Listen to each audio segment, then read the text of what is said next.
I was barefoot in my driveway, coffee in one hand, disbelief in the other, when I read the letter taped to my mailbox.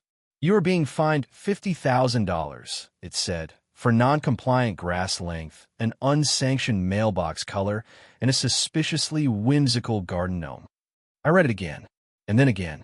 Thought maybe it was some kind of HOA-themed prank from my brother, the same guy who once gift-wrapped my entire living room in aluminum foil for April Fools. But no, this wasn't a prank. This was real. There was a laminated HOA seal at the bottom, complete with a watermark of a bald eagle holding hedge clippers. And that was the exact moment I realized something very simple and very dangerous. I was about to go to war. Not the kind I asked for, but one I was absolutely going to win. My name's Jake. I'm a civil engineer, which means I spend my days fixing things that people drive on and ignore, like potholes, curbs, and drainage systems. I don't usually bother with drama.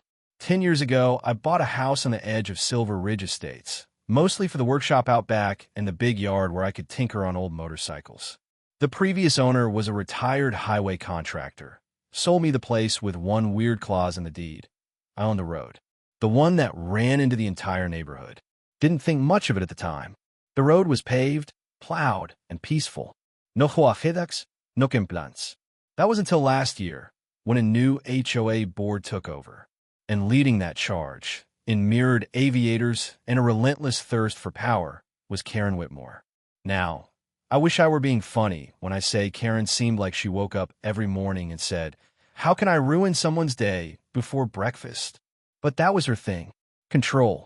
She didn't care about flowers or fences. She cared about making people bow.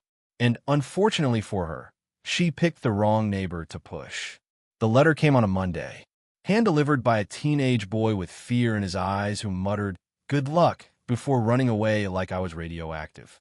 It said I owed 50 grand for lawn height patio furniture that hadn't been approved, and apparently a garden gnome named Doug, who I now realize might be the most expensive plastic figurine in U.S. history. But here's the kicker. I'd never signed anything that put me under the HOA. Never. Not when I bought the house. Not in any transfer paperwork. And I still had the deed to prove it. So I marched down to their little beige HOA trailer and asked to speak to whoever thought Doug was a national threat. And of course, it was Karen, sitting behind a desk like she ran the CIA, flanked by two other board members who looked like they'd been rejected from a Paul Blart casting call. She didn't look up when I walked in. "Oh, Mr. Patterson," she said, finally decided to face the music. "I don't think I'm even part of your HOA," I said, calmly laying the deed on her desk. "I've never signed anything, and this property's never been annexed." Karen smiled the kind of smile you usually only see from villains in low-budget soap operas. "If you live here, you follow the rules," she said. "That's how we keep our community beautiful." I left that office not just frustrated, I left it inspired. Because that woman didn't just cross a line. She tried to bulldoze it and invoice me after. 2 hours later, I was sitting in the county recorder's office, holding a certified copy of my deed that clearly, painfully for Karen, showed I was the legal owner of the only road in and out of Silver Ridge Estates. No easement, no agreement, just me and some old asphalt. And that's when I got an idea. A beautiful, ridiculous, legally airtight idea. I called my Uncle Ron, who once built a toll booth at the end of his driveway during a feud with the city trash service. "Uncle Ron," I said, "you busy?" By the end of that week, I had a plan, a booth, and the blessing of my lawyer, who nearly spit out his coffee reading the deed. We retrofitted the toll booth with solar panels, a plate reader, a retractable gate arm, and, of course, laminated signage. On Monday morning, I stood next to it, sipping my coffee, dug the gnome at my feet, while the sun rose and the first car approached. It was Karen, in her leased Range Rover.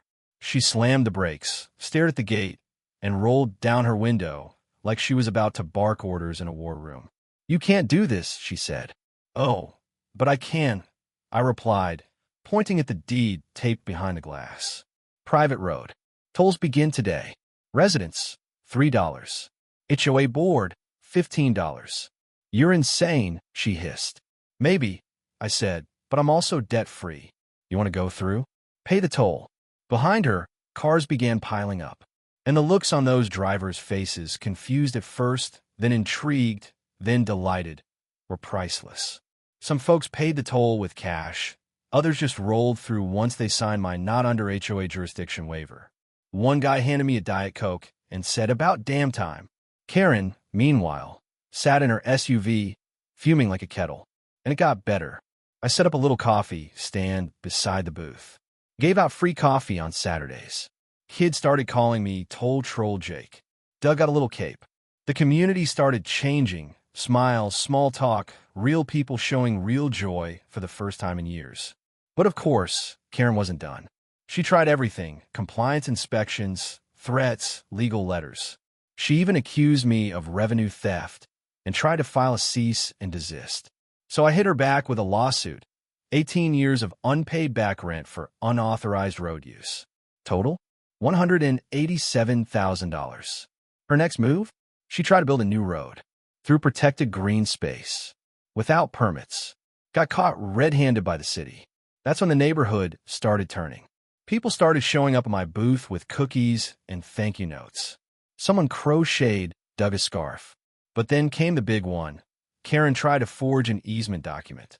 My name, my fake signature. Sloppy, illegal, and traceable. I printed it, blew it up, and displayed it right next to the booth. Channel 8 came by and ran a segment titled HOA Fraud or Local Hero. I didn't ask them to. The story told itself. Eventually, the HOA caved. Karen was arrested.